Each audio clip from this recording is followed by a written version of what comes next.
एक राधिका नाम की लड़की जो बहुत ही सुंदर होती है, उसके बहुत अच्छे विचार होते हैं। माता पिता उसके लिए एक लड़का देखने लगते हैं। पड़ोस के ही गांव में एक लड़के को देख लिया जाता है जिसका नाम रमेश होता है, जो जमींदारी किया करता। बहुत सारी उनके पास जमींदारी होती है और बड़ी ही धूमधाम से राधिका और रमेश की शादी हो जाती है।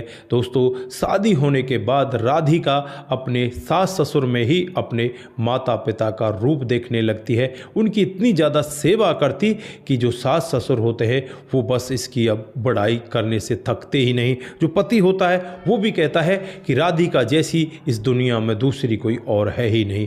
दोस्तों, धीरे धीरे समय बीतने लगता है। समय के हिसाब से ही लगभग इनकी शादी को 4 साल बीत जाते हैं, लेकिन इन 4 सालों में जो राधिका है वो कभी भी गर्भवती नहीं होती, उसे कोई बच्चा नहीं होता। दोस्तों, जो आसपास की महिलाएं हैं वो अब इस राधिका को बांझ कहने लगती हैं। वो कहती है कि ये तो बांझ है, इसको कोई बच्चा नहीं होता। दोस्तों, कुछ महिलाएं तो यहाँ तक कह दिया करती कि इस महिला के पास तुम बैठा मत करो, नहीं तो इसकी नज़र तुम्हारे ऊपर भी पड़ जाएगी, ये बांझ महिला है। राधिका को ये सब बातें बहुत बुरी लगती और एक दिन का वाक़या होता है।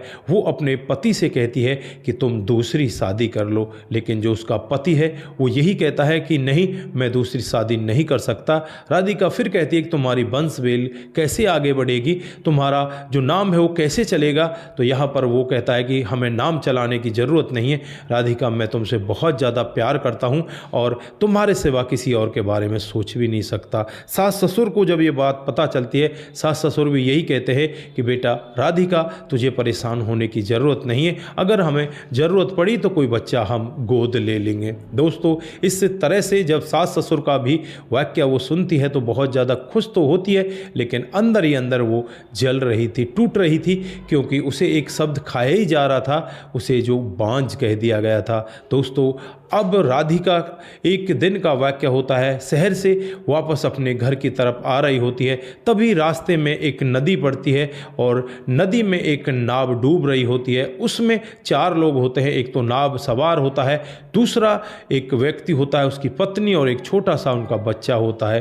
दोस्तों, यहाँ पर अब राधिका बिना कुछ सोचे हुए उस नदी में कूद जाती है। हालांकि इसे इतना तैरना भी नहीं आता, अपने पिता के साथ थोड़ा मोटा इसने तैरना सीखा था और उस बच्चे को ये बचाने लगती है, लेकिन बहाव की वजह से ये बहुत दूर पहुंच जाती है। और जब वहाँ वो पानी से निकलती है तो बच्चा तो ठीक ठाक था, लेकिन यहाँ पर आसपास इसे कोई भी दिखाई नहीं देता, ना ही उस औरत का कोई अता पता जिसका ये बच्चा था, ना ही उसके पति का अता पता, ना ही उस नाव सवार का अता पता, यानी कि उन लोगों में से किसी का भी कोई अता पता नहीं होता। फिर वहाँ से एक बग्गी वाला जा रहा होता है, उस बग्गी में ये बैठ जाती है, अपने बच्चे को लेकर अपनी ससुराल में पहुँच जाती है। जैसे ही रात को वहाँ पर पहुँचती है तो दोस्तों, यहाँ पर जो घरवाले हैं वो पूछने लगते हैं, चिंता कर रहे थे कि राधिका तुम कहाँ रह गई। राधिका के हाथों में बच्चे को देखकर कहने लगते हैं कि ये किसका बच्चा है। राधिका पूरी कहानी बता देती है कि आज से अब ये मेरा ही बच्चा है, इसके माता पिता नहीं मिल रहे तो ये अब मेरा ही बच्चा रहेगा।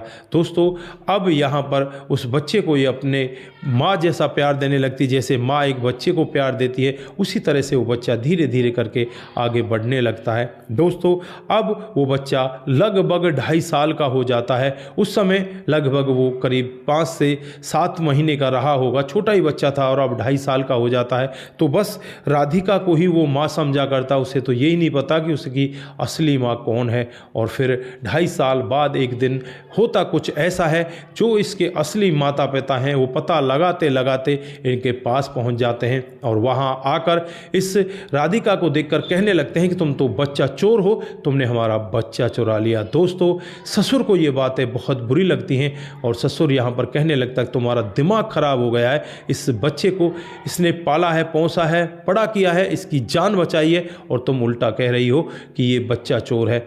दोस्तों, यहाँ पर पति भी खड़ा होता है, और जो यहाँ पर दूसरी औरत होती है वो यहाँ पर इस राधिका को कहने लगती है कि लाओ ये मेरा बच्चा मुझे दे दो। राधिका हाथ जोड़ने लगती है, कहने लगती है कि ये बच्चा मुझसे मत लो।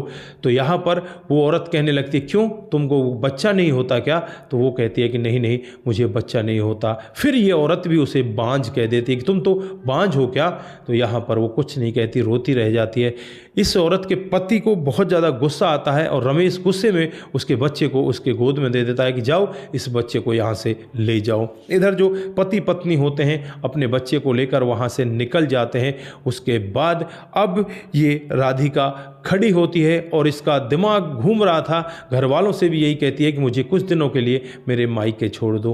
उसके बाद ये मायके जाने के लिए तैयार होती है, लेकिन जैसे ही थोड़ी आगे बढ़ती है इसे चक्कर आने लगता है। चक्कर आकर ये ज़मीन पर गिर जाती है। अब यहाँ पर वैद्य को बुलाया जाता है। वैद्य साहब जब नब्ज वगैरह चेक करते हैं तो कहते हैं कि ये महिला तो गर्भवती है। दोस्तों अब एक पल में ही इसकी खुशी छिन गई थी। इसका जो बेटा इसको नदी से बचा कर लाई थी वो यहाँ से जा चुका था, लेकिन अब यहाँ पर इसे पता चला कि ये गर्भवती हो चुकी है, यानी कि ये भी माँ बन सकती है। तो पूरे परिवार का खुशी का ठिकाना नहीं होता, सभी के सभी लोग बहुत खुश होते हैं। लेकिन राधिका को उस बच्चे की याद रह रह कर आ रही थी। बस वो तो यही कह रही थी वो मेरा बेटा कहाँ है। दोस्तों अब यहाँ पर जैसे ही शाम होती है, जो बच्चा को वो माता पिता लेकर गए थे वो माता पिता इस बच्चे को संभाल ही नहीं पाते और यहाँ पर वो यही कहते हैं कि भाई हम इस बच्चे को नहीं संभाल पा रहे, हमें तो इसे वापस वहीं पर लेकर जाना पड़ेगा। फिर उस बच्चे को लेकर ये वापस यहीं पर आ जाते हैं और राधिका के सामने हाथ जोड़ने लगते हैं, कहने लगते हैं कि हम इस बच्चे को संभाल नहीं पा रहे, अपने बच्चे को आप यहीं पर रखो, ये आपका ही बच्चा है। दोस्तों राधिका इस बच्चे को पाकर भी बहुत खुश होती है और इन लोगों से कहने लगती है कि सुबह तक मेरी झोली में एक भी बच्चा नहीं था, आप भी इस बच्चे को ले गए थे और दूसरा कोई बच्चा ही नहीं था, लेकिन आज अब परमात्मा की करनी ऐसी है मेरी झोली में दो दो बच्चे हैं, ये भी मेरा बच्चा है और दूसरा मेरे पेट में भी बच्चा पल रहा है। दोस्तों वो लोग भी बहुत ज़्यादा खुश होते हैं और इस बच्चे को इस राधिका के पास ही छोड़कर चले जाते हैं।